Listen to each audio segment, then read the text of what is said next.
Une dernière parole? Aucune.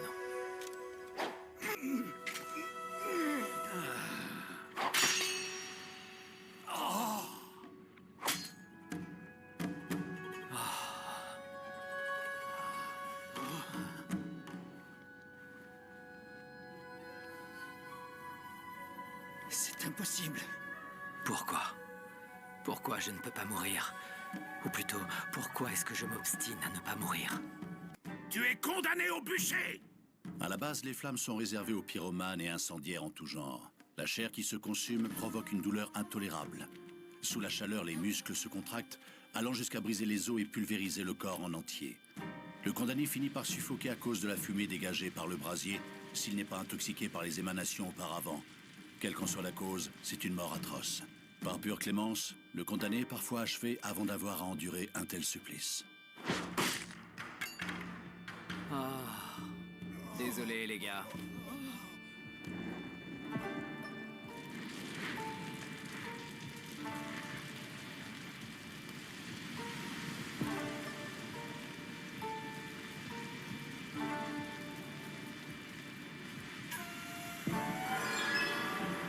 Quoi?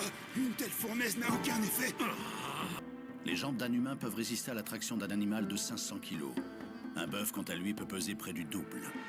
Dans les faits, ce ne sont pas tant les jambes qui cèdent, que le corps qui se déchire tout du long.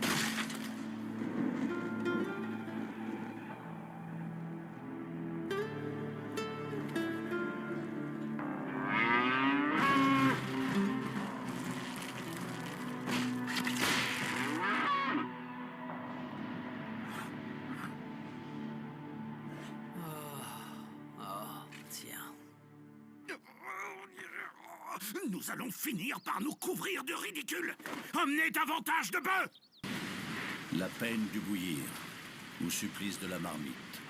On utilisait de grandes quantités d'huile pour ce châtiment.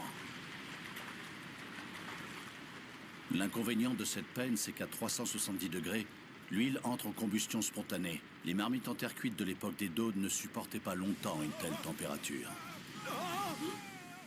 Pourquoi je ne meurs pas? Pourquoi je m'inflige ça? Je n'ai aucun regret, aucune rancœur. Je suis une coquille vide. Sois maudit! Pourquoi ne meurs-tu pas?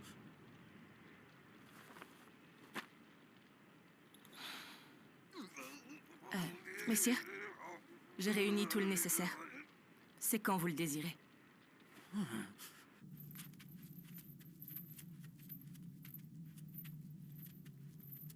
Bon, je vais avoir droit à quoi ce soir?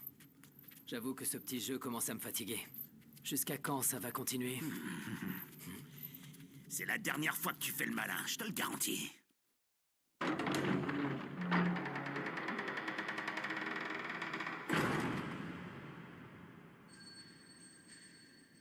Quoi? Mais... Cette personne n'est pas un simple inspecteur ou le premier gratte-papier venu. Voici notre affûteuse de l'âme, venue tout spécialement d'Edo.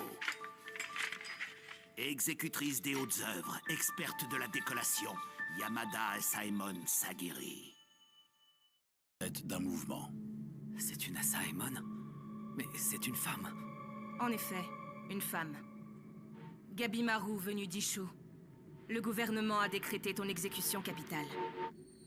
Tu me disais bien vouloir mourir. Je vais exaucer ton souhait.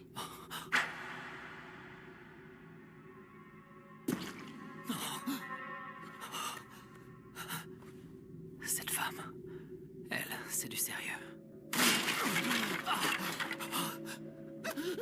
Dame Sagiri, agissez promptement! À vos ordres, messire.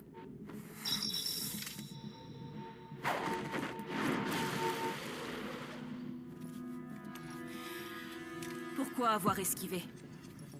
Si tu n'avais pas bougé, tu serais déjà mort. J'aurais pu mourir. Elle a raison. C'est que je ne dois pas avoir envie de mourir. Non.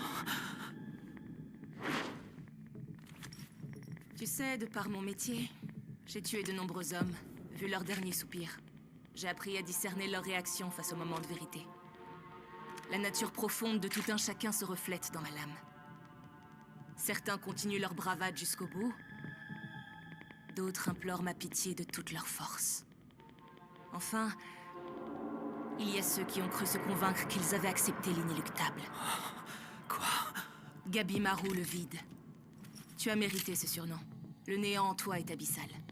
Rien d'étonnant vu ton histoire, comme ton témoignage l'indique.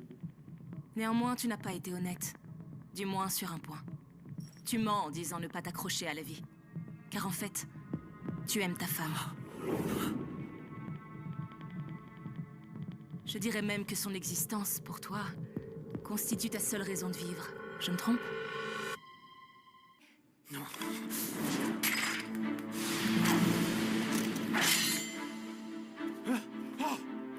J'avais donc vu juste.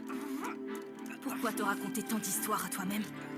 Tu refusais de te laisser exécuter, car tu pensais toujours à elle, n'est-ce pas? Tu disais que rien ne te retenait à la vie. Pourtant, celui que tu essayais de convaincre en premier, c'était toi. Tu vas la fermer! Plus rien ne me retient. Et toi, tu ne sais rien de ma vie. Tu ignores tout du monde d'où je viens. Je ne suis qu'une coquille vide! Parce que tu sais, tu n'es pas si vide que ça, après tout. Ah, tu sais qui je suis! Je suis Gabi Marou, le vide! Ah, un monstre sanguinaire, dépourvu de sentiments! À quoi bon prétendre être normal? Ce ne sera jamais pour moi! On ne me permettra jamais d'être tranquille! Détrompe-toi!